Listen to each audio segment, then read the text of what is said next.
dia a todos, sejam todos bem-vindos à nossa palestra Inteligência Financeira. Meu nome é Vinícius Carvalho, eu vou ser o responsável por acompanhar aqui vocês, estar nos próximos 60 minutos falando sobre práticas de gestão. Tudo bem com vocês? Tudo certo. Show de bola. Bom, pessoal, para respeitar quem foi pontual, quando a gente tinha o problema do trânsito, ainda a gente tinha um pouquinho mais de tolerância, né? Mas hoje, como nós estamos fazendo de forma virtual, tem essa facilidade, então nós vamos começar de maneira bem pontual e vamos também concluir de maneira pontual, tá bom? Vamos lá. Bom, sejam todos bem-vindos à nossa palestra Inteligência Financeira. Meu nome é Vinícius Carvalho, eu atuo com desenvolvimento, consultoria, mentoria de empresas há 13 anos e a temática que eu gostaria de explorar hoje com vocês é a temática de gestão financeira. Eu tenho percebido que muitas empresas, pequenas, até médias empresas, tratam o departamento financeiro como um departamento de registro e não como um departamento estratégico. Então, a ideia é compartilhar algumas práticas, estratégias que, de alguma forma, possam contribuir para que vocês e os seus negócios sejam mais lucrativos e que vocês tenham mais saúde financeira dentro das empresas. Bom, eu vou tomar a liberdade aqui rapidamente de me apresentar. Meu nome é Vinícius Carvalho. Vou começar com a parte mais importante, que é meu lado pessoal. Eu sou pai do Vitor, de 13 anos de idade. Para quem tem filhos de 13 anos, sabe como é. Eu também sou pai da Antonella. A Antonella vai fazer 3 anos de idade também. É um anjinho, mas vocês sabem, para aqueles que têm filhos, como é uma filha de 3 anos. Mas é uma maravilha. São as minhas motivações, me inspiram a dar o meu melhor. Também sou muito bem casado com a Gisele. Gosto de viajar, conhecer novas pessoas, culturas, lugares, sempre estar aprendendo. E tenho bastante apreço, gosto bastante da leitura, de estudar novos conceitos, metodologias, boas práticas, que possam contribuir para que eu seja uma pessoa melhor e um profissional melhor também. Então, essa é uma fotografia rápida de quem eu sou no meu lado pessoal. Do ponto de vista profissional, eu sou empresário, tenho alguns negócios e também me dedico a trabalhar como consultor, mentor, business coach de algumas empresas. Atuo nesse segmento há 13 anos. Nós representamos aqui no Brasil uma empresa chamada Action Coach, que é a empresa líder no segmento de mentoria e business coaching a nível mundial. Nós estamos presentes em 84 países e a gente comprou há 13 anos atrás a concessão para representar essa empresa no Brasil e desde então nós acompanhamos pequenos e médios empresários que querem levar os seus negócios a um outro nível de gestão e resultados. E hoje, o que eu quero compartilhar aqui, eu vou tomar a liberdade de me apresentar bem rapidamente, mas são práticas de gestão que a gente tem visto em pequenas e médias empresas e trazer isso de uma forma que possa contribuir para que vocês rentabilizem mais e tenham mais saúde financeira nos seus negócios. Bom, meu papel profissional, minha missão profissional, eu tenho 2 papéis aqui. Um é ajudar o empresário a entender o seu papel e a produzir mais resultados para o seu negócio e para si mesmo. Existem várias formas de você jogar o jogo empresarial. Então, é importante que você, como empresário, tenha uma função muito mais estratégica do que operacional. Eu ajudo empresários a ocupar esse papel estratégico e produzir mais impacto. Aqui é rapidamente uma fotografia de quem é Action Coach. A gente trabalha com... na verdade, nós surgimos como uma empresa de consultoria empresarial que usa a abordagem do coaching para desenvolver os negócios. Basicamente, esse é mais ou menos assim que funciona. Nós, nesse período, atendemos mais de 1.200 empresas, então tudo que a gente vai tratar aqui são coisas comprovadas que a gente vem funcionando, né? Tem visto funcionar em empresas como do seu porte, do seu segmento. Bom, vamos lá. Qual que é a nossa agenda, então, até as 10h30 que nós vamos estar aqui juntos? Primeiro, falar sobre gestão financeira na nova economia. Quais são práticas de gestão financeira importantes que a gente precisa controlar muito bem para ter esse controle estratégico do negócio? Tem uma regra chamada regra de Pareto, não sei se vocês conhecem. Eu vou tomar a liberdade de colocar vocês no mute. Se alguém quiser fazer algum tipo de comentário, pergunta, ativar o som, fiquem bem à vontade. A proposta é que seja interativa. Eventualmente eu deixo o mute e aí vocês fiquem à vontade em liberar o som, tá bom? Bom, então gestão financeira da nova economia. Pensando na regra de Pareto, a regra 80-20, existe 80% de coisas que nós fazemos dentro do nosso negócio que geram 20% de resultados. E existe 20% de coisas que nós fazemos dentro do nosso negócio que gera 80% de resultados. Então, dentro de uma perspectiva de gestão financeira de pequenas e médias empresas, quais são aqueles 20% de coisas que a gente precisa controlar muito bem numa perspectiva financeira dentro dos nossos negócios para garantir um dos principais objetivos que qualquer empresa tem, que é ser lucrativa e também gerar sobra de caixa. Vamos lá. Outro ponto importante, como fazer essa gestão de fluxo de caixa e quais são 7 alavancas que podem te ajudar a gerar mais sobra de caixa. Eu vou trazendo várias ideias, vamos falar bastante com números aqui através de exemplos, de cenários simulados, né? Para facilitar a compreensão, eu sei que algumas coisas vão ter mais ou menos aderência em função do nicho, mas eu tenho certeza que você vai sair daqui com alguns bons insights. 4 estratégias que você pode utilizar para assumir o controle financeiro do seu negócio. Quais são os 5 caminhos para o aumento dos lucros dentro de uma empresa? E por último, vamos falar um pouquinho sobre mudança de comportamento, né? Muitas vezes as mudanças dentro dos negócios, elas começam por uma mudança na forma de condução, na forma do empresário ser e agir dentro da empresa. Então vamos lá. O que é sucesso dentro de um negócio? Sucesso, normalmente, é fruto do equilíbrio entre essas 3 áreas-chaves. Quais são elas? A área de operações e pessoas, a área de finanças e a área de marketing e vendas. Onde que está o sucesso? O sucesso ocorre quando a gente equilibra isso muito bem. Vamos entender aqui, isso é uma visão bem simplista, logicamente, mas qual é o papel da área operacional de um negócio? A área operacional tem o papel de garantir que o seu negócio vai entregar aquilo que você promete para o mercado. Então, você prometeu algo para o teu cliente, ele comprou isso de você e a área operacional tem que garantir isso, normalmente através das pessoas, da tua equipe. Bom, a área de marketing e vendas é a área que, de certa forma, eu chamaria aqui de o coração do negócio. Então, sem o coração funcionando, todo o resto não funciona. Eu preciso que o coração funcione para quê? Para que eu tenha as pessoas entregando a nossa proposta de valor, para que eu tenha uma gestão financeira que garanta lucro e tal. Então, a área de marketing e vendas também é extremamente importante. E aí eu tenho a área financeira. Qual é o papel da área financeira? Eu gostaria de escutar alguns de vocês, se vocês quiserem interagir ou escrevendo através do chat, ou também, se quiserem falar aqui verbalmente, também fiquem à vontade. Qual é o papel, de forma bem simples, da área financeira? Se você pudesse resumir isso em algumas poucas palavras.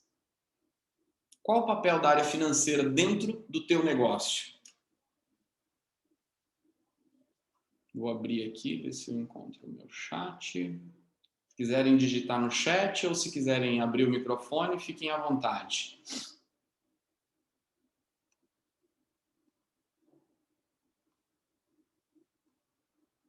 E aí, gente? Qual o papel da área financeira de uma empresa? Não tem resposta certa ou errada. Hoje, na sua empresa, eu vou trazer algumas reflexões, tá? Para vocês. Dentro da sua empresa, bom dia, Glauco.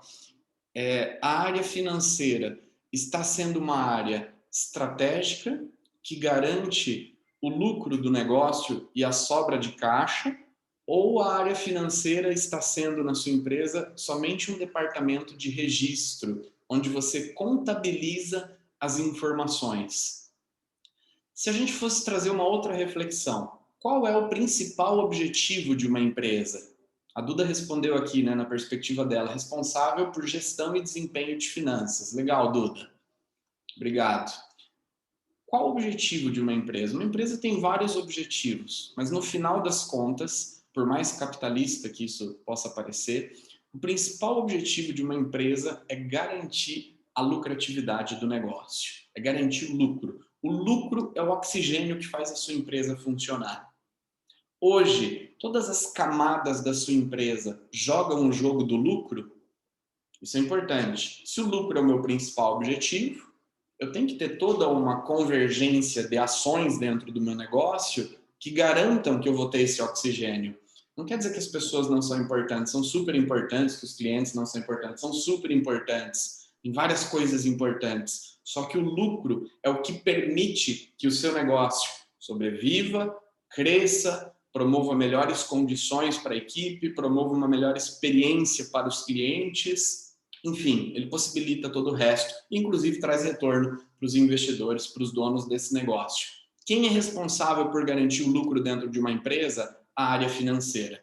Geralmente, essas aqui são as proporções que eu me deparo com as empresas no mercado, pequenas e médias empresas. Geralmente, os empresários estão dedicando, as empresas estão dedicando a maior parte da energia nas operações, que é no atendimento aos clientes, é na resolução de desafios, de problemas com clientes, na entrega de valor, um pouco com marketing e vendas, mas muito pouco na área financeira. Não sei se é isso que acontece no teu negócio, mas é só uma fotografia. Como gerenciar um negócio na nova economia? Então, alguns pontos críticos que é bem legal a gente levar em conta numa perspectiva de gestão financeira eficiente. Fluxo de caixa, ponto de equilíbrio, margens e indicadores-chave de desempenho. Aí eu te pergunto, dentro dessas 4 perspectivas aqui que eu apresentei, qual delas é a mais crítica? O que vocês acham? Digita ali no chat, dessas 4, qual desses 4 itens aqui é o mais crítico, na opinião de vocês? Todos têm um grau de... Perdão, repita? Fluxo de caixa. Fluxo de caixa. E aí, Maicon, tudo bem? Tá certo? Beleza, Vinícius?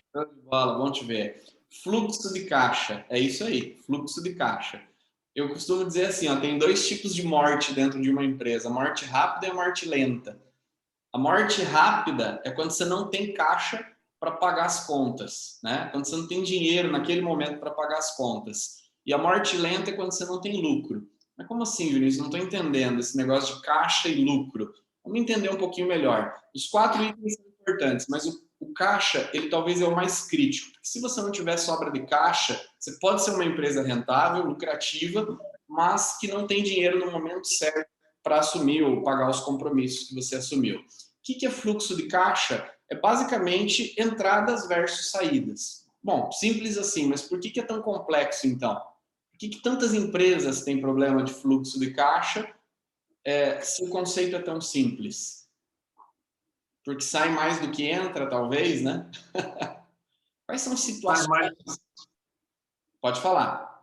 Sai mais do que entra, recebe, paga com prazo maior do que recebe. Isso aí gera um desacordo no fluxo de caixa. Show. Existem alguns fatores que geram esse descompasso, esse problema de fluxo de caixa. Vamos falar sobre alguns deles, tá? Um ponto importante do fluxo de caixa não é só a gestão do hoje. Muitas pessoas usam o fluxo de caixa para fazer mais e menos e saber como a empresa se encontra hoje. Ele é uma ferramenta que te ajuda a antecipar o futuro. Então, a ideia é, eu vou fazer uma previsão de fluxo de caixa dessa semana, dessa quinzena, desse mês. Eu sei que, por exemplo, no dia 15 de junho, no próximo mês, que eu provavelmente tenho um compromisso com um determinado fornecedor que eu assumi e que eu vou ter uma falta de caixa. Só que eu já sei disso hoje, eu posso começar a tomar medidas ou de renegociação com fornecedores ou de fazer alguma ação comercial. Para quê? Para que eu consiga reduzir o impacto de algum descompasso no caixa. Então, a ideia do fluxo de caixa não é só a gestão do dia, mas antecipar os cenários e ter uma gestão mais preditiva. Tem 2 métodos principais de gestão financeira, regime de caixa e regime de competência. Eu estou tomando a liberdade só de fundamentar algumas coisas aqui e a gente já vai para a parte mais prática com números, tá? Qual que é a diferença entre o método de caixa e o regime de competência?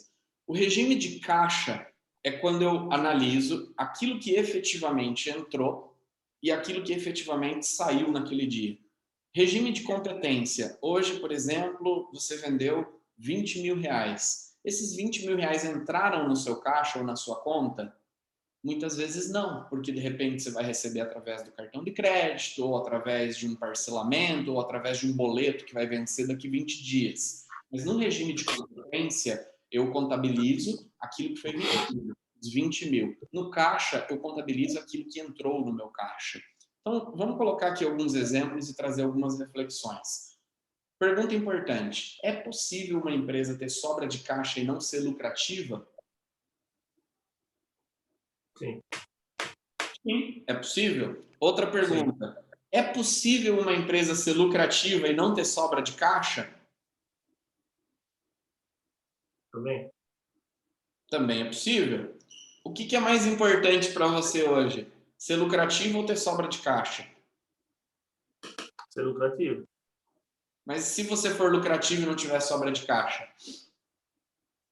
Aí tem que ver o que está acontecendo, tem que ver o que está acontecendo que não está tendo sobra de caixa, porque está tendo um descompasso ali, porque normalmente vai ter que ter sobra de caixa.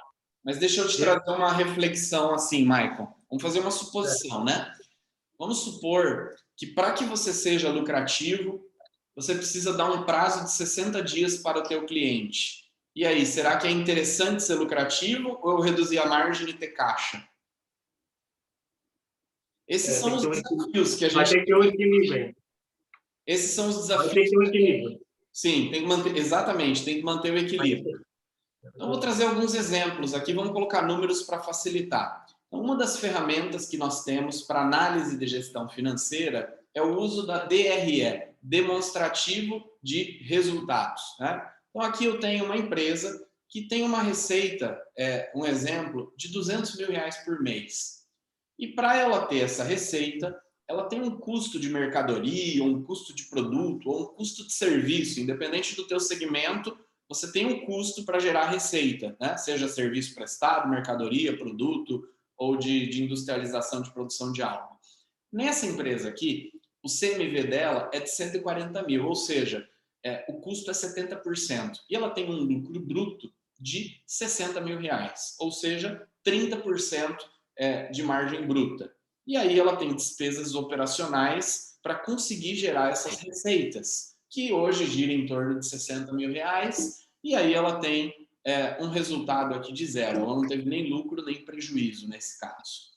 Quando eu vou analisar o fluxo de caixa dessa empresa, não entrou 200 mil. Por quê? Porque parte da receita ou do recebimento que ela teve nesse mês foi à vista e parte foi a prazo. Entrou 80 mil à vista e entrou 100 mil provenientes de um outro mês ali, do mês anterior, que ela teve recebimentos também. As saídas dessa empresa foram de 160 mil reais. Ela pagou 100 mil de fornecedores, pagou aluguel, pagou salários, pagou despesas e ela teve um saldo de caixa positivo de 20 mil reais nesse mês. Então, aqui um exemplo de uma empresa que não foi lucrativa do ponto de vista contábil, mas que teve sobra de caixa. E aqui, talvez um dos principais motivos para ela ter sobra de caixa é porque ela teve um custo de mercadoria de 140 mil, mas ela pagou só 100 mil de fornecedores. Então, ela conseguiu alguma negociação com os fornecedores que esticou o prazo e permitiu ela ter essa sobra de 20 mil. Então, aqui, eu sempre tenho que olhar para esses dois indicadores, sobra de caixa e lucro líquido. O demonstrativo de resultados, ele me ajuda a entender se eu estou precificando corretamente os meus produtos e se eu tenho um controle das minhas despesas operacionais que garantem que o meu negócio é lucrativo. Então, isso aqui no longo prazo vai gerar um problema de fluxo de caixa. Eventualmente, você vai ter zero de lucro. Para quê? Para conseguir ter caixa. Então, você vai fazer algumas operações menos lucrativas para que você tenha sobra de caixa. Porém, isso não se sustenta a longo prazo. Eu preciso ter um negócio lucrativo. Pois bem, aqui é um outro exemplo. Essa empresa aqui tem uma receita de 200 mil, o custo de mercadoria dela é de R$120 mil, 60%, lucro bruto de 80, continua com as mesmas despesas, e o lucro líquido dela foi de 20 mil. Então, ela teve um lucro de 20 mil reais. Isso aqui é uma visão bem simplista, né? As entradas dessa empresa nesse mês foram de 170 mil, porém as saídas foram de 180. Ela pagou 120 mil de fornecedores e as demais despesas ali na casa de 60. Ou seja, ela teve uma falta de caixa de 10 mil reais. Então, eu tenho uma empresa que é lucrativa, mas eu tenho uma empresa que não está gerando sobra de caixa. Isso pode ser algo momentâneo, e aí surge o conceito da necessidade de capital de giro. Então, muitas vezes eu preciso ter capital de giro para garantir a rentabilidade das minhas operações. Então, isso vai depender muito do momento da sua empresa. E aí, como o Maicon colocou, eu preciso ter equilíbrio. Tá? Bom, o que é mais importante para você? É ter lucro contábil ou ter sobra de dinheiro no fluxo de caixa? Então, depende. Talvez não tenha uma resposta isso ou aquilo, depende do momento que você está vivendo. Quais são situações que podem comprometer o fluxo de caixa? Vamos falar de alguns aspectos aqui. Então, compra à vista e vende a prazo. Então, eu encontrei uma grande oportunidade num fornecedor, ou surgiu uma grande oportunidade, acabei fazendo uma compra, se você é uma empresa que precisa de estoque, e aí você está vendendo a prazo, ou não está conseguindo ter um giro de estoque. Então, isso vai gerar problema no teu caixa. Receita abaixo do esperado, margem, que tem a ver com precificação incorreta, descontos, falta de controle, precificação incorreta, não separa a pessoa física da jurídica, acaba usando o dinheiro da empresa para sanar demandas pessoais, isso acaba gerando um problema de caixa. Falta de gestão dos custos, né, de controle das despesas operacionais, dos custos administrativos. Inadimplência pode gerar problema de caixa. E também estoque. Então, a gente começa a analisar, existem outros itens aqui que também poderiam gerar impacto no caixa, e aí começa a aparecer aqui algumas áreas de oportunidade. E talvez para cada um desses balões, a gente poderia começar a criar um plano de ação dentro dos nossos negócios. Vou controlar melhor o desconto, vou criar um processo de cobrança, vou ter um maior controle se eu tenho estoque do meu estoque, do giro de estoque, vou melhorar as minhas negociações para ter um ciclo operacional de compra e de venda, vou evitar misturar dinheiro da pessoa física e jurídica. Então, daqui a gente começa já a tirar algumas ideias.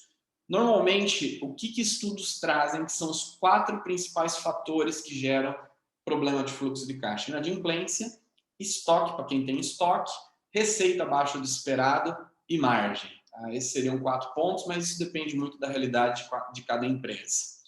Eu quero compartilhar aqui com vocês rapidamente quais são 7 alavancas que você pode usar no teu negócio para melhorar o teu fluxo de caixa.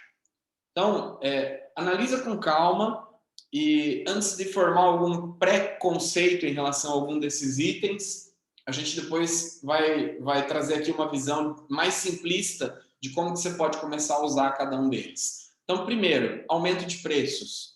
Essa é uma das formas de resolver problema de fluxo de caixa. Se você aumentar os preços, por quê? Porque o custo da tua mercadoria, do teu insumo, do teu produto, ele vai continuar sendo o mesmo. Só que daí alguns vão falar, Vinícius, mas se eu aumentar o preço, eu vou vender menos.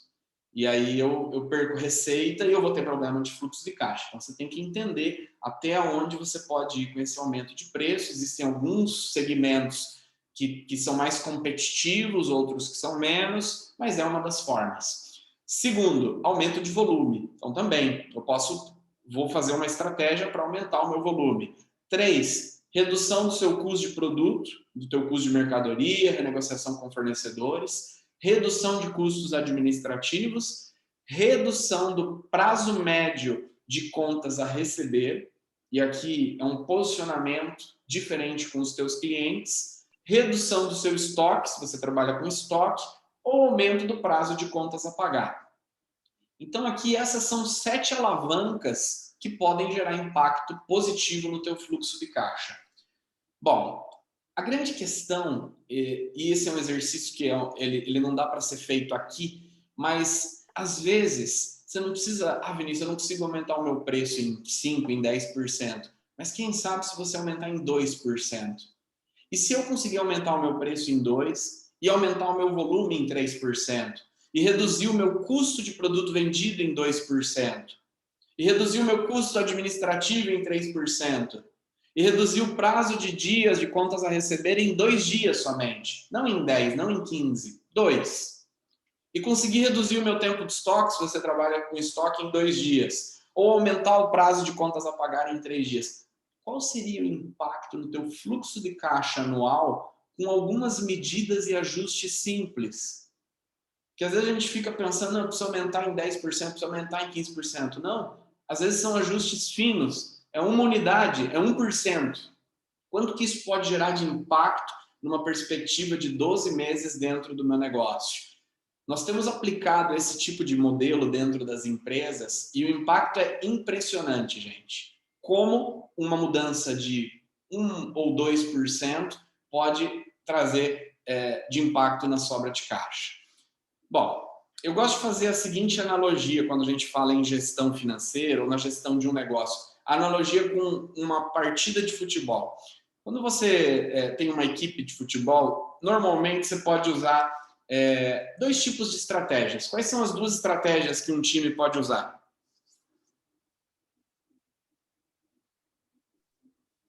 Quais são as 2 estratégias? Ataque, defesa?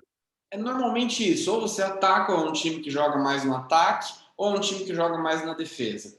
As grandes equipes, talvez, são as que conseguem equilibrar melhor o ataque e a defesa dentro da mesma partida e dentro de um mesmo jogo. Enfim, quando a gente traz isso para dentro de um negócio, eu também tenho essas 2 possibilidades de estratégia dentro da minha empresa. O que seria jogar no ataque numa empresa? Uma empresa que joga no ataque, ela está focada em quê? Vendas. Vendas, aumento de receita, crescimento, expansão da cota de mercado.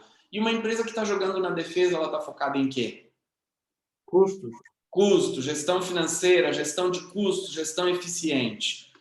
Vou deixar uma frase aqui para reflexão. A prosperidade, ela não nos obriga a se focar. O que eu quero dizer com isso? Se você hoje vive um ambiente de prosperidade no teu negócio, é provável que você não está sendo eficiente em todas as áreas. É provável que você está descuidando de algumas coisas. Por quê? Porque você está tendo sobra de dinheiro, você está tendo sobra de caixa, a tua empresa está sendo lucrativa. Agora, quando a crise vem, você se obriga a ser mais eficiente. E aí você começa a encontrar oportunidades que antes para você elas não eram visíveis, você não conseguia acreditar que era possível reduzir os custos em 3%, renegociar com fornecedores, aí a crise vem, a nova economia vem, e você se obriga a fazer coisas que nunca fez e você descobre que sim, é possível. Então, talvez as melhores empresas, assim como as melhores equipes de futebol, são aquelas que jogam no ataque, mas também jogam na defesa e sabem o momento certo de fazer esses movimentos. O que seria jogar no ataque? Vamos colocar números aqui para facilitar a compreensão. Focar em aumento de receita. Uma das melhores estratégias para você aumentar suas receitas é o aumento dos seus preços. Tá? Ah, Vinícius, no meu mercado não dá. Vamos olhar para os números primeiro, depois a gente vai para essa outra parte que também tem a ver um pouco com marketing e vendas. Vamos supor que você consiga aumentar os seus preços em 5%. E esse aumento de preços, ele permita que você continue tendo o mesmo volume de vendas. Então, vamos pegar esse exemplo. Essa empresa fictícia aqui, ela tem 100 mil reais de faturamento, de receita, e o custo variável dela é de 60 mil. Quanto que é a margem de contribuição? 40.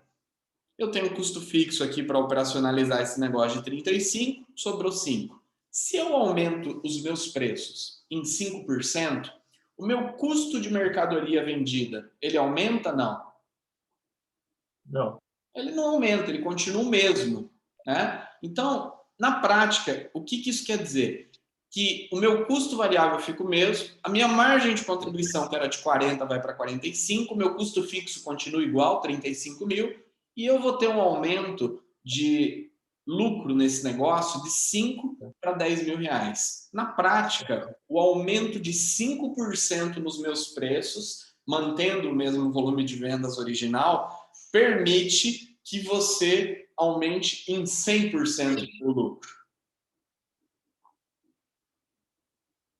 Talvez aqui a gente poderia deduzir algo de imposto e poderia ser um pouco menos. E se fosse 10% de aumento? Se eu conseguisse criar diferenciais competitivos no meu negócio que me permitam aumentar o meu preço em 10%, sem ter um incremento nos custos variáveis ou nos custos fixos. Isso significaria que eu estaria triplicando o valor da minha lucratividade. Então, qual que é a ideia aqui? Esse é um dos movimentos que eu posso fazer. Eu posso aumentar o meu volume ou eu posso aumentar o meu preço de venda e isso vai trazer impacto na minha rentabilidade. Vinícius, esse não é o momento da minha empresa. A minha empresa hoje está muito sensível, o meu segmento está muito sensível ao preço. Então, o que eu posso fazer? Eu posso focar na defesa.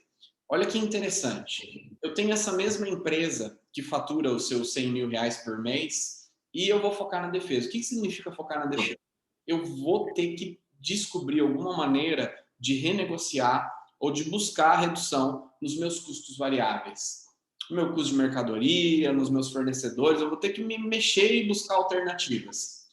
O que impactaria nos meus números se eu conseguisse reduzir o meu custo variável em 5%?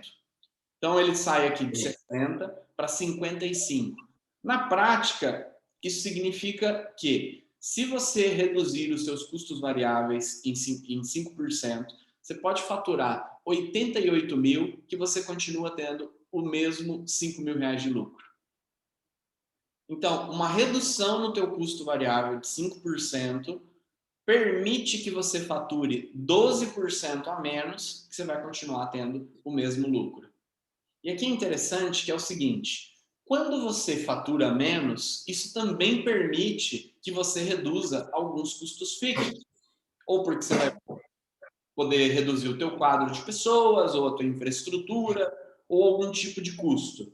Então, na prática, eu posso, de repente, diminuir o meu faturamento, diminuir um pouco o meu custo fixo e ter um lucro ainda maior. Então, essas são estratégias que a gente pode adotar. Porém, é muito importante entender que isso aqui está dentro da área financeira, que é uma das áreas importantes que o seu negócio tem, não é só essa área. Mas aqui é onde a gente está garantindo que a empresa vai ter sobra de caixa e lucratividade. Bom, qual que é o instrumento que as empresas utilizam para determinar as suas margens dentro do negócio? Então, um dos aspectos mais importantes na perspectiva financeira é o controle das margens. Qual é o instrumento que nós usamos para determinar as nossas margens? Vamos lá. Formação de preço de venda. Então, como você tem formado o preço de venda dentro do teu negócio?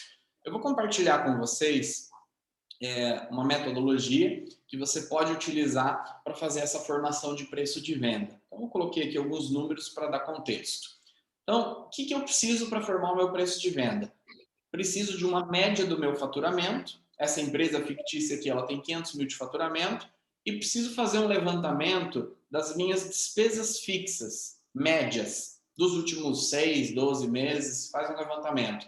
Essa empresa aqui, em média, ela gasta 100 mil reais de despesa fixa. Ok, então 20%. Eu preciso chegar nesse percentual. E aí eu vou ter que levantar qual é o custo unitário do meu produto, o custo da minha mercadoria ou o custo da minha mão de obra para produzir o serviço que eu ofereço aos meus clientes, se você é uma empresa de prestação de serviços. Então, eu peguei esse custo unitário do serviço, do produto, e aí eu vou ter que aqui agora levantar quais são os custos variáveis da sua empresa. Eu tenho impostos na casa aí de 15%, eu pago comissões para os vendedores, eu invisto em propaganda, eu tenho uma despesa de frete, tenho algumas perdas, tenho algumas despesas financeiras e eu quero ter uma margem de 10% de lucro. Vamos lá. Quanto que eu preciso precificar esse produto que tem um custo de 18 para conseguir ter 10% de margem? O que vocês diriam aqui? Se a gente fosse especular um número, qual seria? Por quanto eu tenho que vender esse produto que tem um custo de 18, com esses custos variáveis e essa despesa fixa, para conseguir pagar tudo isso e gerar 10% de margem? Coloca no chat ou respondam. O que vocês colocariam? Por quanto vocês venderiam esse produto? Para ter 10% de margem.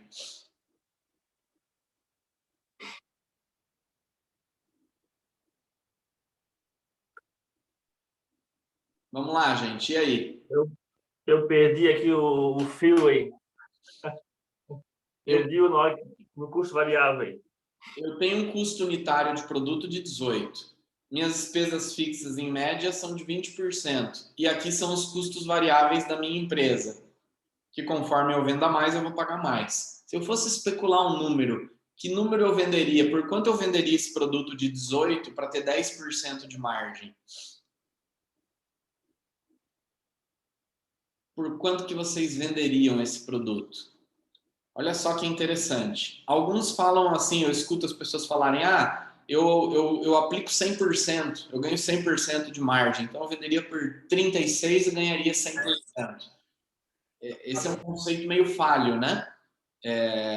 Vamos aplicar aqui uma metodologia de markup para a formação desse preço. Eu tenho basicamente que somar as minhas despesas variáveis, que eu já levantei, elas estão em percentual. Eu tenho que somar as despesas fixas, que eu já levantei. E eu tenho que somar aqui juntos 10% que eu coloquei de margem, né, nesse exemplo. E eu vou substituir nessa fórmula. Simples assim. Aí tem esse 100 dividido por 100 aqui, que é só uma questão de matemática, mas é bem simples de calcular. E aí eu vou chegar no que nós chamamos de markup. Essa empresa, ela precisa vender esse produto por R$ 54,54 para conseguir ter 10% de margem de lucro. Então, praticamente, a gente está falando aqui de 3 vezes o valor. Não, praticamente não, são 3 vezes o valor. Né? Então, aqui vamos detalhar como é que ficou o cálculo. Preço de venda da empresa, 54. O custo do produto ali, da mercadoria, do serviço, deu R$18. Custo variável proporcional aqui, né? Foi de 25,63. Hoje ele representa cerca de 37%. As despesas fixas rateadas por esse produto vão dar 20%, daria R$10,90, que seria usado para pagar a despesa fixa. E o lucro, a margem, daria 10%, que na verdade aqui, deixa eu até corrigir, que na verdade é de R$ 5,54. Então essa foi a margem. 45. Desculpa? 5,45. Tá certo.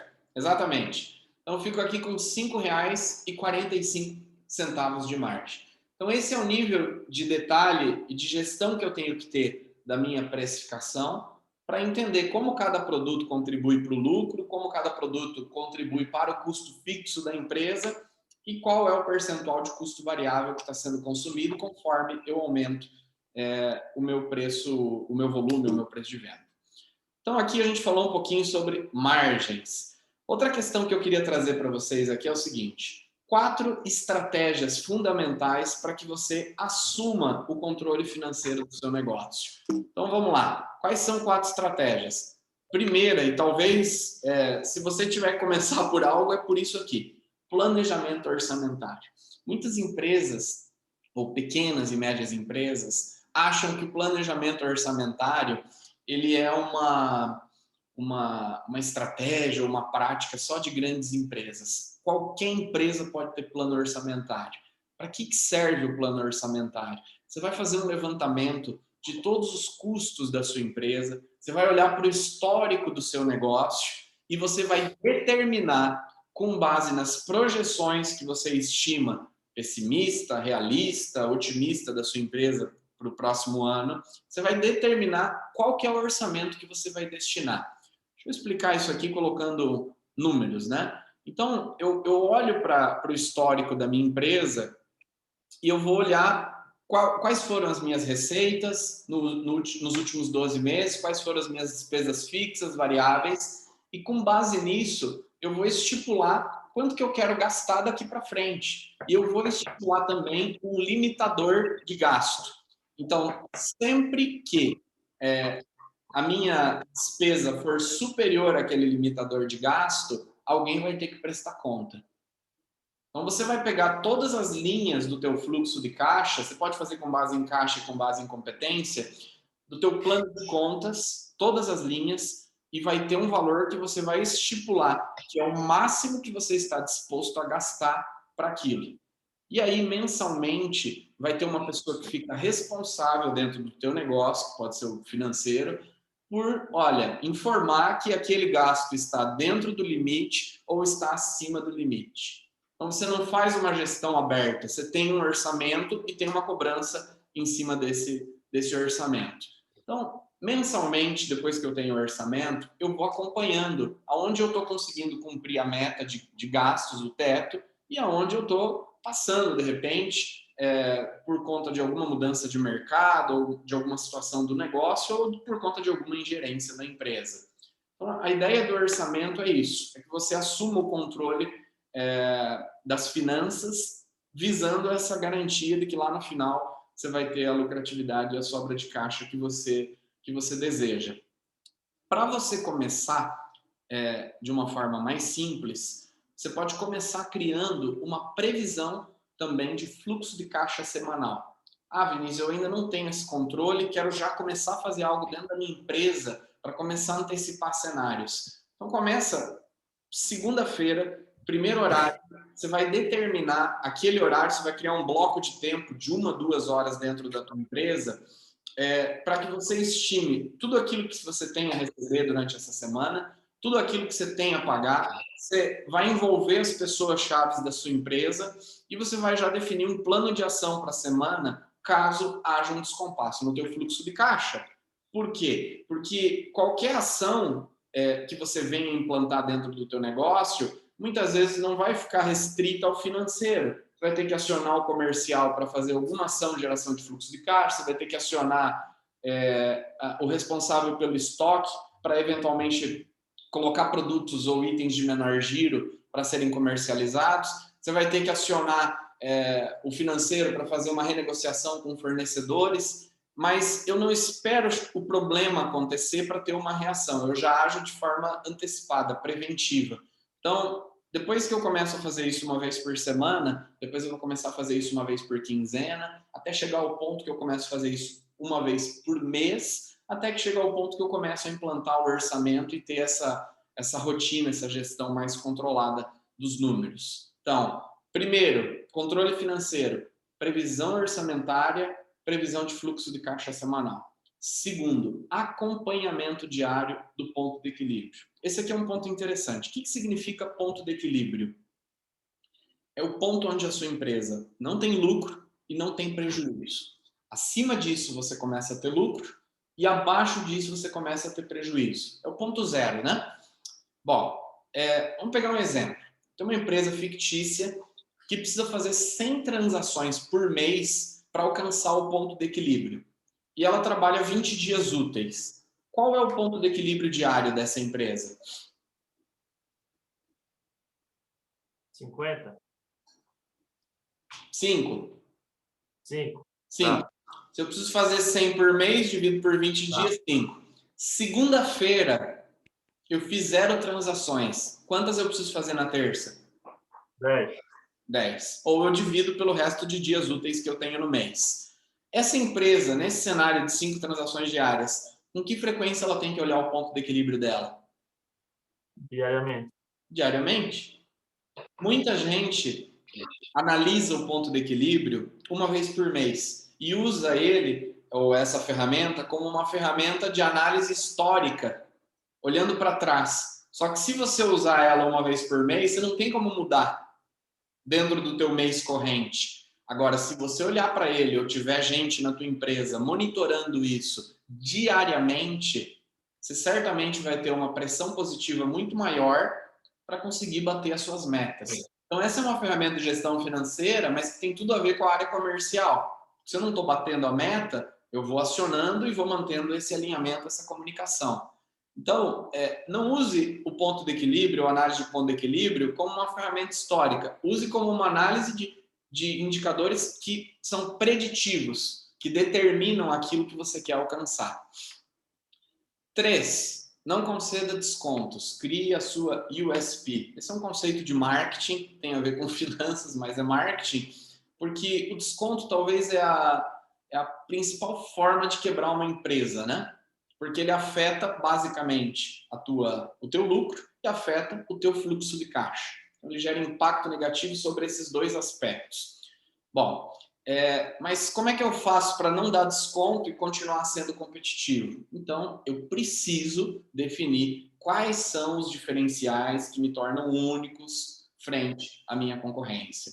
Eu preciso ser competitivo não só pelo preço. O preço é o diferencial mais fácil de ser copiado. Qualquer empresa pode praticar o teu preço de venda. Agora, criar diferenciais é um pouco diferente. Aí eu vou ter que realmente me destacar, vou ter que queimar caloria. Às vezes, para a gente não queimar caloria, é mais fácil. Não, baixa o preço.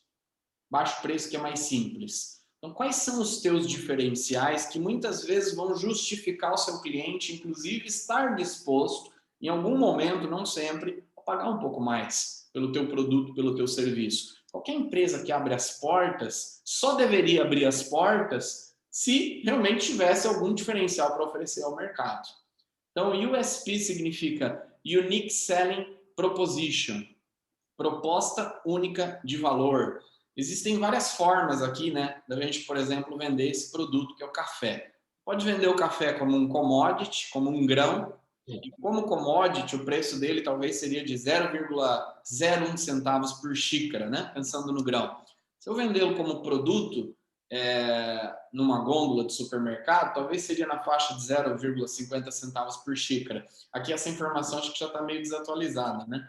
O café já na padaria 1,50, acho que já está bem mais caro do que 1,50. Agora, se eu vender experiência, muitas vezes tem gente que paga café de R$10 e ainda sai satisfeito. O que eu estou vendendo? Que valor agregado que eu estou trazendo para o meu cliente, que muitas vezes justifica que ele pague um pouco mais. Não necessariamente nessas proporções. Isso é uma estratégia de negócio e é você quem define se você vai agregar valor ou se vai vender o teu produto como commodity, né? Bom, quarta estratégia para assumir controle financeiro é controle o seu negócio através de indicadores de desempenho. Aqui eu gosto de fazer a seguinte analogia. Provavelmente a maioria de vocês aqui já viajaram de avião. Levanta a mãozinha aí para eu ver quem já viajou de avião. Quantos de vocês se sentiriam confortáveis em viajar em um avião onde você tenha o melhor piloto do mundo? O melhor piloto do mundo é quem vai estar lá no teu avião pilotando. Então, eu particularmente me sentiria muito bem com isso. Mas vamos dizer que você tem o melhor piloto, mas nesse avião você não tem o índice de combustível, você não tem o índice de altitude e você não tem o indicador de velocidade dele. Mas você tem o melhor piloto do mundo. Você sentiria confortável em viajar com o melhor piloto do mundo, mas sem esses 3 indicadores? Então, às vezes, dentro das empresas, é isso que a gente visualiza. Os empresários se sentem o melhor piloto do mundo e muitas vezes estão tomando decisões e agindo sem ter indicadores em mão para tomar decisões estratégicas. Acabam agindo de forma muito intuitiva na condução da empresa. Então, quando a gente fala de indicador, ainda tem 2 situações aqui que são interessantes de analogia. Bom, talvez pior do que não ter o indicador dentro de uma empresa é você ter um indicador que traz uma informação incorreta. Vamos fazer essa analogia do avião. Eu tenho um piloto que está controlando a altitude, a velocidade, o índice de combustível, mas ali naqueles indicadores que ele acompanha, esses indicadores eles não estão corretos, eles têm uma margem de erro de 20%. Muitas vezes, você ter indicadores incorretos torna esse voo mais perigoso do que você não tê-los. Porque se eu não tiver o indicador, o que eu vou fazer? Eu vou voar talvez um pouquinho mais baixo, mais devagar, porque eu entendo o risco de eu não ter o indicador. Agora, e quando eu tenho um indicador que está incorreto, eu estou achando que eu estou voando a 10.000 pés, eu estou voando a 2.000 pés. E eu estou achando que eu estou voando a 800 por hora, eu estou voando a 100 por hora. Como é que é isso dentro de uma empresa, trazendo para a nossa realidade? Então, eu preciso tomar decisões estratégicas dentro da minha empresa e, para isso, eu preciso ter informações confiáveis. Como eu faço isso? Através dos indicadores-chave de desempenho. O Robert Kaplan conceitua indicadores-chave de desempenho da seguinte maneira, né? Ele diz o seguinte: tudo aquilo que não é medido não pode ser gerenciado. Os indicadores são aquelas métricas, são aquelas medições quantificáveis que ajudam o decisor a fazer as melhores escolhas. Então, se você não mede, não dá para gerenciar. Eu gosto de fazer também aqui uma analogia que é o seguinte: eu trabalho com desenvolvimento empresarial, mas eu tenho clientes que às vezes querem perder peso. Eu digo o seguinte, ó, você quer perder peso, qual é a primeira coisa que você tem que fazer? Alguns vão falar, tem que melhorar minha alimentação, eu tenho que ir para academia, eu tenho que buscar um nutricionista. Não, você tem que subir na balança. Primeira coisa que você tem que fazer é olhar para o teu indicador e começar a acompanhá-lo. Então, dentro da empresa, isso não é diferente. Eu preciso subir na balança, eu preciso ter a visão do meu negócio através de números, porque é assim que o seu negócio se comunica contigo. Eu trouxe aqui, se alguém quiser printar a tela, algumas ideias de indicadores de desempenho que são importantes e que podem te ajudar a ter esse controle na área de finanças, na área de marketing e vendas, na área de gestão de pessoas e na área operacional. Então, aqui um combo, né? Um painel de bordo que você vai ter no teu negócio. Muitas vezes você não vai estar se envolvendo operacionalmente para ter certeza de que aquelas coisas estão acontecendo, mas você está conseguindo controlar isso através de uma gestão estratégica dos números. Esse é o papel dos indicadores.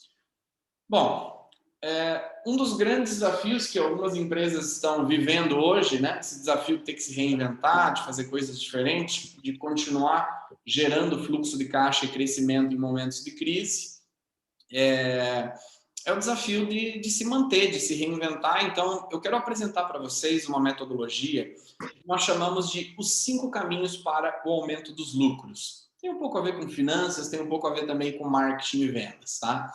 Normalmente, quando as empresas dominam muito bem, elas dominam bem esses 3 indicadores: número de clientes que tem, volume de vendas e a lucratividade. O que é interessante nesses 3 indicadores? Os 3 são indicadores de resultados. Às vezes a gente está se atendo demais ao resultado, mas você tem que trabalhar não com o resultado, mas com aquilo que gera esse resultado. Então, o número de clientes de uma empresa é fruto dos clientes potenciais multiplicado pela taxa de conversão. Então, você prospecta e converte, e isso é o que vai trazer clientes para você. Esses clientes fazem um determinado número de transações e gastam um determinado valor. Se eu quero aumentar as vendas, eu tenho que aumentar ou a frequência de compra ou o ticket médio, ou os dois. E se eu quero aumentar o lucro, eu não aumento o lucro, o que eu aumento são as minhas margens. Então, a ideia aqui é que você trabalhe não só com os resultados, que você acompanhe os resultados, mas que você trabalhe com essas alavancas que vão aumentar o teu número de clientes, o teu volume de vendas e a tua lucratividade. Eu não vou me ater por questão de tempo às estratégias, mas hoje na Action a gente tem várias estratégias em cada um desses caminhos para aumentar prospectos, conversão, transações, ticket médio, margem, mas é só para exemplificar. Vamos colocar número. Eu tenho uma empresa fictícia que tem 4.000 clientes potenciais, a taxa de conversão dela é de 25%, desses 4.000, 1.000 clientes compram, e eles, em média, fazem 10 transações ao longo do ano. É um exemplo. E gastam, em média, R$200. As vendas nessa empresa, 2 milhões, a margem é 10%, essa empresa teve um lucro de 200 mil. Então, pensa na tua empresa. Se dentro do prazo de 12 meses, você estabelecesse um plano para colocar em prática estratégias diferentes que você não vem adotando para aumentar o teu número de clientes potenciais. Vou fazer 3 coisas que eu não tenho feito hoje. Não estou muito presente nas mídias digitais, vou fazer uma ação. Vou colocar uma equipe aqui, um vendedor por telemarketing, vou contratar um representante externo, vou investir em rádio, vou fazer ações. Então, vou fazer coisas que eu não tenho feito. Em um ano, quanto seria possível aumentar o número de clientes potenciais da sua empresa? Não quer dizer que eles vão comprar, mas eles vão passar a te conhecer. Eu me arriscaria a dizer que você poderia aumentar em muito hoje, levando em conta todo o poder das mídias digitais que nós temos hoje. Mas eu vou colocar um número aqui bem conservador. Vamos supor que em um ano você consiga aumentar isso em 10% somente. Então você sairia de 4 para 4.400. Vamos seguir nessa mesma linha dos 10%, que seria um crescimento conservador. Eu preciso ter algumas ações para melhorar a minha conversão. Isso tem muito a ver com o treinamento da tua equipe comercial, com a melhoria das tuas abordagens, dos scripts de venda, melhoria do site, enfim, algumas ações que melhorem a tua conversão. Se você aumentar 10%, vai de 25 para 27,5. Se você conseguir melhorar a tua frequência de compra, eu vou começar a monitorar a frequência de compra dos meus clientes e ter ações para estimular pelo menos uma transação a mais por ano. Minha venda média é 200. Vou trabalhar para conseguir incrementar isso em 10%. 3 novas estratégias. A minha margem é 10, vou trabalhar para chegar a 11. O crescimento conservador de 10% em cada um desses 5 caminhos traz o seguinte impacto. Número de clientes de 1.000 para 1.210, volume de vendas vai de 2 milhões para 2.928 e o teu lucro vai de 200 para 322. Esse é o impacto de um crescimento conservador. Vou voltar lá para o início. Qual é o principal objetivo do meu negócio? É garantir que ele seja lucrativo e gere sobra de caixa. O que você hoje, como empresário, está fazendo? Você está se concentrando naqueles 20% de coisas que vão gerar mais impacto no lucro, ou você está se concentrando naqueles 80% de coisas que geram só 20%? Essa é a visão. Como é que o empresário tem que jogar o jogo? Como é que você tem que se posicionar dentro da tua empresa? O que é que você precisa colocar mais atenção e energia para garantir um impacto nessa última linha, que vai promover o crescimento, melhor experiência dos clientes, melhor ambiente para os colaboradores, melhor salário para os colaboradores e por aí vai.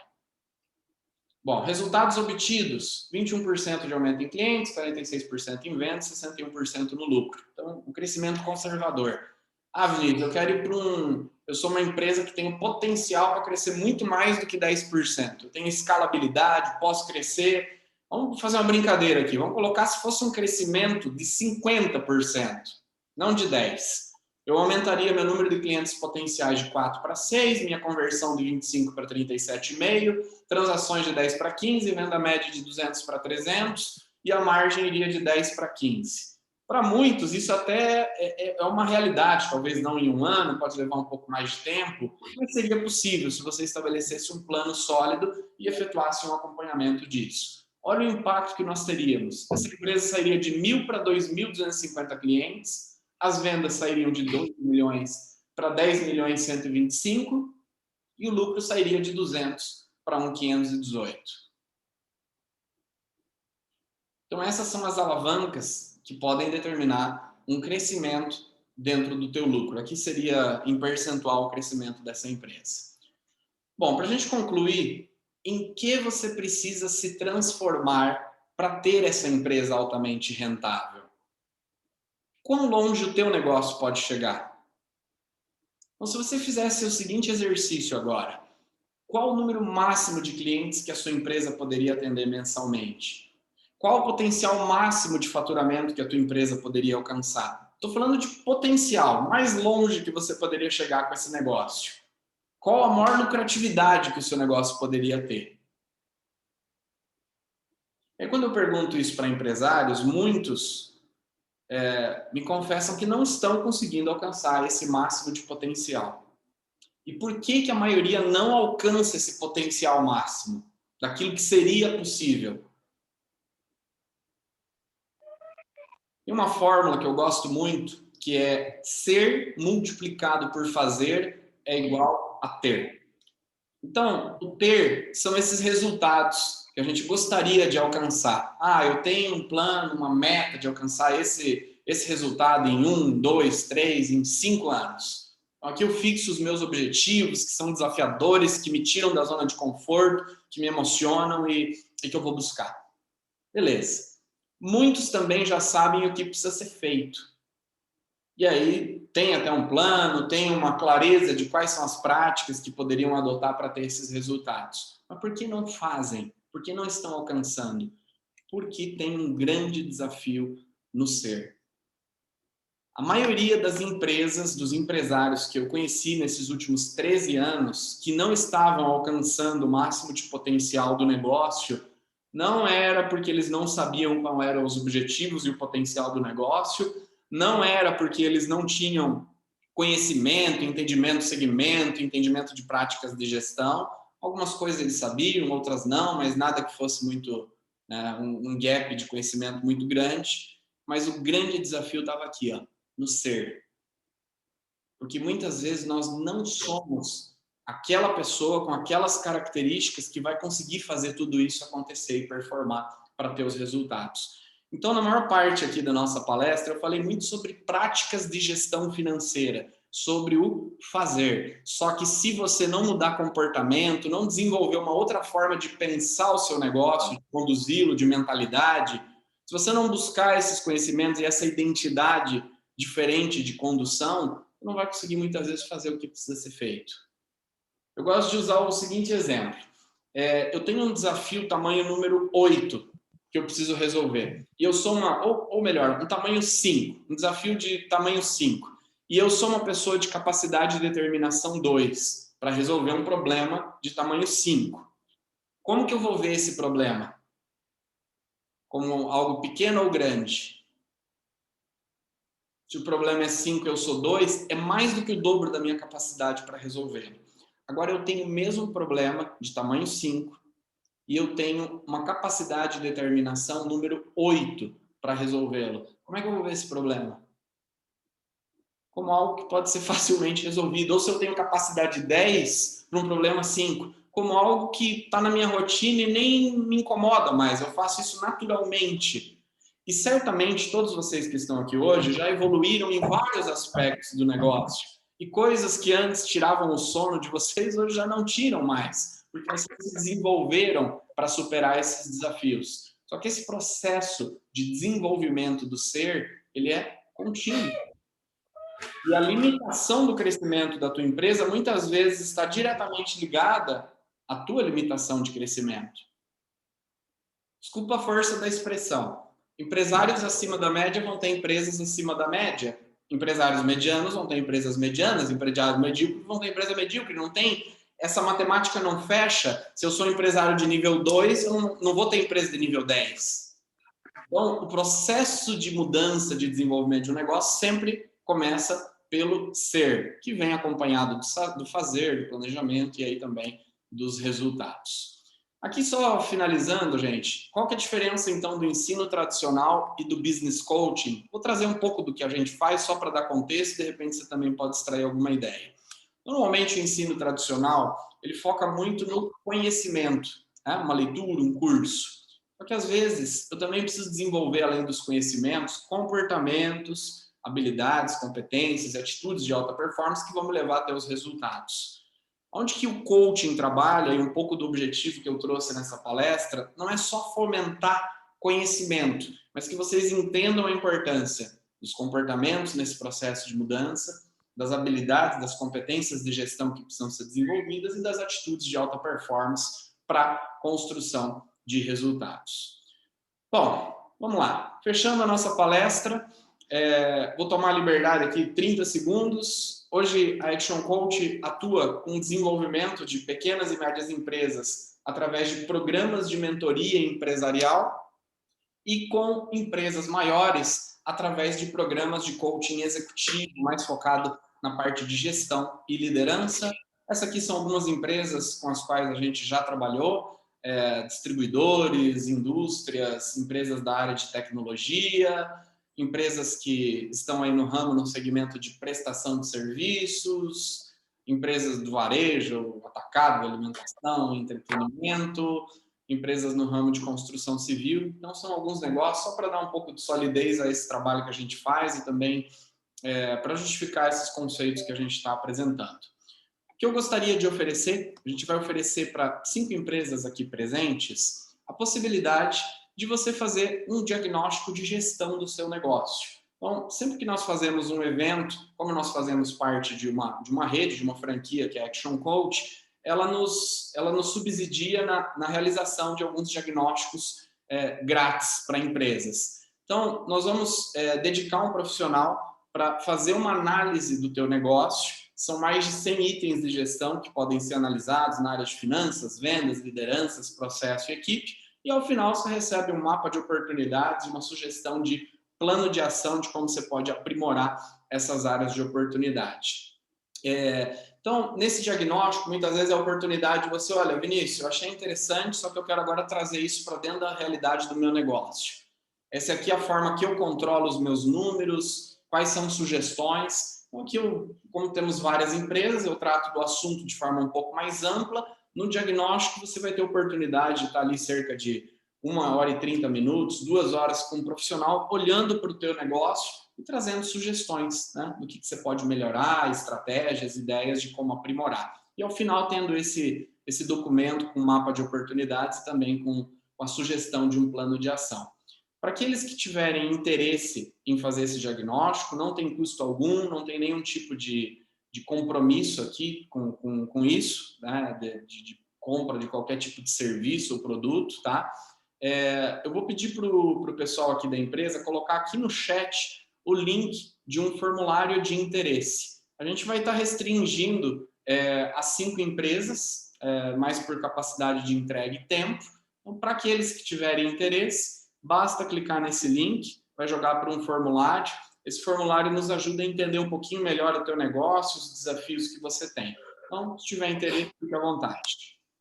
Quero abrir aqui para a gente finalizar, se alguém tiver perguntas que queira fazer mais dentro do teu negócio, se ficou alguma dúvida, algum comentário, agora eu fico à disposição de vocês.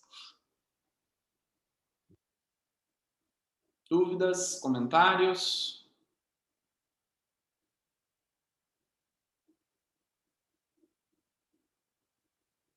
Bom, pessoal, mensagem final que eu gostaria de deixar para vocês é a seguinte. Normalmente, quando eu faço palestras, o meu objetivo não é transmissão de conhecimento. O meu objetivo é estimular você a tomar uma decisão. Porque só ter um novo conhecimento não vai garantir que você tenha um resultado diferente. Então, tão importante quanto ter boas ideias, ter insights, é você tomar decisões com base nesses aprendizados. Então, tira desse bate-papo, dessa 1 hora que você investiu sua energia, seu tempo, tira 2, 3 insights que você vai colocar em prática e que você vai colocar para rodar. Porque só com ação, realmente, nós vamos ter resultados diferentes dentro do nosso negócio. Se você tiver alguma dúvida, quiser bater um papo, trocar ideias de práticas mais relacionadas à sua empresa, a gente fica à disposição. Eu agradeço a todos vocês que participaram hoje. Espero que tenha sido um investimento de tempo e que possam levar valor para os seus respectivos negócios. Um grande abraço, tenham um excelente restinho de semana e muito sucesso para todos. Até mais, pessoal. Obrigado, Vinícius. Obrigado. Nos acompanhem nas redes sociais, se quiserem também consumir o conteúdo, tá? Nosso Instagram, @actioncoachsc, e o meu pessoal aqui, @actioncoach, Vinícius CS Carvalho, se quiserem bater um papo pessoal. Valeu, gente. Até mais. Tchau, tchau. Grande abraço. Valeu.